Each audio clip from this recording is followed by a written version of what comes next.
Wir haben sehr viel Gäste auf unserem Festival und es kommen doch noch immer mehr. Und heute haben wir wieder ein neues Kollektiv, also aus dem Gebiet Aktjubinsk, Batamschinsk. Die Gruppe heißt Rhythmus 72. Sie singen "Die Liebe ist ein Haus".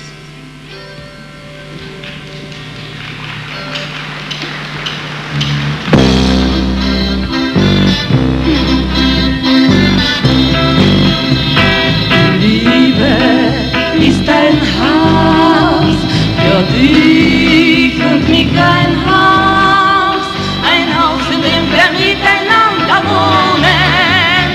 Liebe ist ein Traum, sie blüht so wie ein Baum, der größer wird, die wahre Wiesen.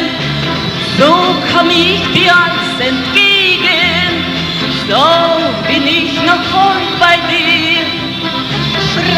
Wenn Fragen dich bewegen und die Antwort findet dich, du weißt, die Liebe ist ein Haus, in dem wir miteinander wohnen. Die Liebe ist ein Glück, sie lebt mit uns in jedem Augenblick, ja Augenblick.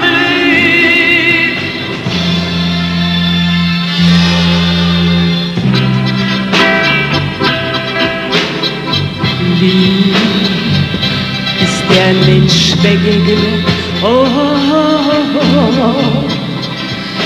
dem ich glauben kann wie dir,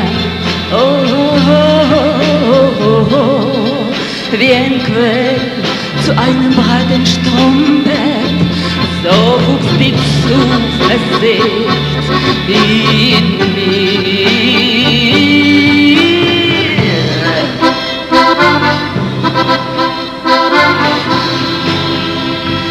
Liebe ist ein Haus, für dich und mich ein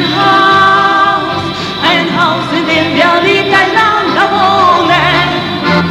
Liebe ist ein Traum, sie blüht so wie ein Baum, der größer wird, die wahre Wiesen. So komm ich dir alles entgegen, so bin ich noch heute bei dir. Wenn Fragen dich bewegen